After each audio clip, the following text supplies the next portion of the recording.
Bienvenidos a Datos Galénicos. Hoy vamos a hablar de las imágenes por resonancia magnética, el cual es una técnica que nos permite obtener imágenes de alta resolución. Comencemos con un concepto clave, y es que se basa en los principios de la resonancia magnética nuclear, la cual es una técnica de espectroscopia que utilizan los científicos para obtener información física y química de determinadas moléculas. Vamos a comenzar hablando del principio físico, y es que debemos hablar primero del átomo, el cual tiene en su núcleo los protones con carga positiva, los neutrones con carga eléctrica neutra, y por fuera del núcleo, en las órbitas, vamos a tener los electrones, el cual tiene una masa inferior a los protones y a los neutrones y está cargado negativamente. Los electrones van a girar alrededor del núcleo, pero también van a girar sobre su propio eje, al igual que el núcleo, el cual también gira sobre su propio eje. Entonces, como es bien conocido, todo movimiento de una carga eléctrica genera una corriente, el cual se va a expresar como un campo magnético, por lo cual de lo anterior podemos deducir que cada una de estas partículas presentadas aquí en la imagen, cargadas, genera un pequeño campo magnético al moverse, y este es el principio físico que se aprovecha para obtener las imágenes por resonancia magnética. En cuanto a los elementos activos, tenemos el hidrógeno, el nitrógeno, flúor, sodio y fósforo, y principalmente el hidrógeno es el más utilizado debido a su abundancia en los tejidos corporales. Como podemos detallar, todos estos elementos tienen un número atómico impar, y es debido a lo siguiente, y es que los elementos con un núcleo atómico que tenga número de masa par tienen un núcleo sin spin neto, mientras que los elementos con un núcleo atómico con un número de masa impar tiene un núcleo con spin neto, como es el caso de los presentados aquí en pantalla. El segundo concepto que debemos tener muy claro es el alineamiento. Como forma de representación esquemática, el núcleo atómico lo vemos aquí expresado en un círculo, y su campo magnético como un vector, el cual nos expresa su dirección y su magnitud. En el espacio, estos núcleos atómicos y sus vectores se presentan aleatoriamente, y el vector va a diferir del uno del otro. Cuando estos son expuestos a un campo magnético externo, se van a alinear en dirección del campo magnético o en sentido paralelo, y algunos se van a alinear en sentido antiparalelo. Y la diferencia entre los vectores alineados en sentido paralelo y antiparalelo es lo que conocemos como vector neto de magnetización. El segundo concepto, el tercer concepto es el de precesión, y es que, como ya habíamos hablado anteriormente, los núcleos giran sobre su propio eje, pero al estar expuestos a un campo magnético externo, estos van a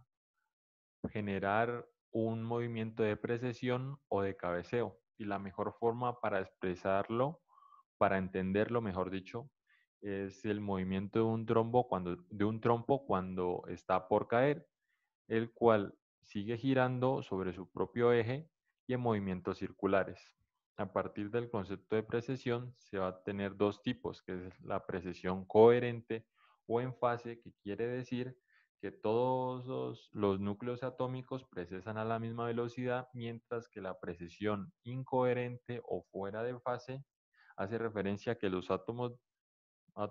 de hidrógeno precesan a una velocidad diferente cada uno.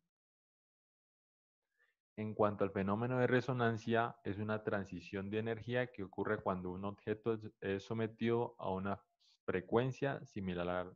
a la propia.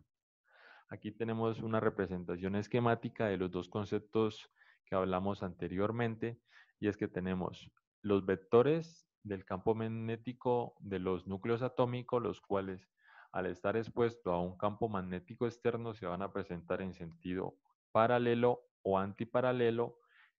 van a generar el movimiento de cabeceo, y la diferencia entre los vectores en sentido paralelo y antiparalelo es lo que conocemos aquí en una flecha gris como vector neto de magnetización. Entonces, cuando llega la señal de radiofrecuencia, esta produce que algunos vectores que se encuentran en sentido paralelo pasen a sentido antiparalelo, haciendo que disminuya el vector neto de magnetización y que aparezca el vector de magnetización transversal. Y cuando esa señal de radiofrecuencia tiene la energía suficiente para generar que los vectores de los núcleos atómicos en sentido paralelo y antiparalelo sean iguales, vamos a tener la expresión máxima del vector de magnetización transversal, aquí expresado en esta flecha, y es lo que se conoce como pulso de 90 grados. En cuanto a las señales de resonancia magnética, básicamente tenemos dos, que es el tiempo de recuperación en T1 y el tiempo de decaimiento T2. En cuanto al tiempo de recuperación en T1, bueno, aquí tenemos la representación esquemática de lo que vimos atrás y es cuando tenemos el 50% de los vectores en sentido paralelo y antiparalelo y corto tiempo después de que se retira la señal de radiofrecuencia, los vectores van a volver a su posición original, es decir, en sentido paralelo se va a ir recuperando el vector neto de magnetización y esto va acompañado de una emisión, de una señal emisora y también cuando tenemos la recuperación total de la normalidad de los vectores en sentido paralelo y antiparalelo, pues va a seguir emitiendo señales de radiofrecuencia para que sean captadas por la antena receptora. En cuanto al tiempo de decaimiento en T2, vamos a ver que ocurre un poco después del tiempo en T1 y vemos cómo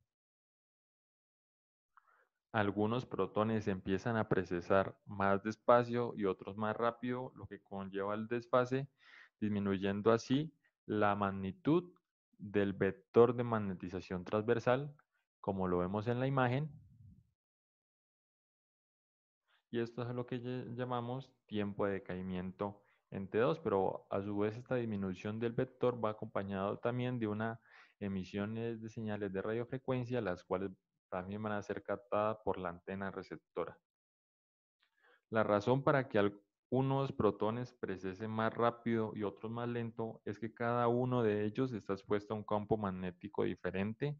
debido a las relaciones espaciales con otros átomos. Es por eso que esta transferencia de energía se le denomina transferencia spin-spin.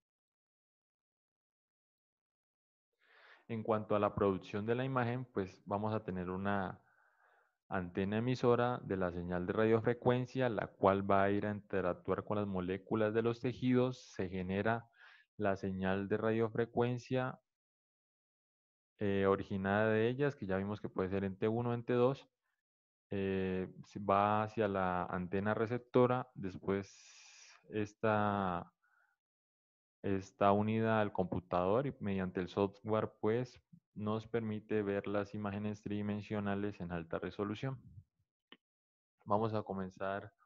otra vez con un punto clave y es que para entender los siguientes conceptos, y es que entre más rápido se mueva una molécula, es más difícil que libere energía a su entorno. Por ejemplo, la grasa, que está compuesta de grandes moléculas con átomos de carbono, los cuales tienen escaso movimiento, mientras que el agua está compuesta de pequeñas moléculas de átomos de hidrógeno y oxígeno con alta movilidad en el medio. Y debemos entender algo, es el contraste, y es que básicamente se basa en dos conceptos, que es el tiempo de eco y el tiempo de repetición. El tiempo de eco está comprendido entre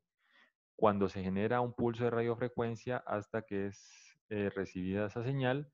y el tiempo de repetición es el tiempo que ocurre entre la emisión de un pulso y otro pulso de radiofrecuencia.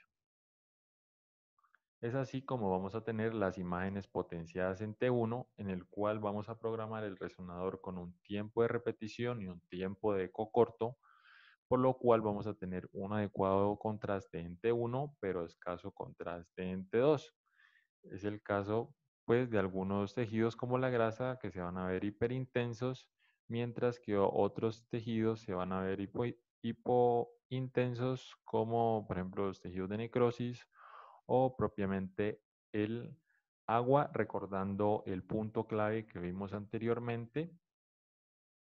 en el que hablábamos en que entre más rápido se mueva una molécula, es más difícil que libere energía a su entorno.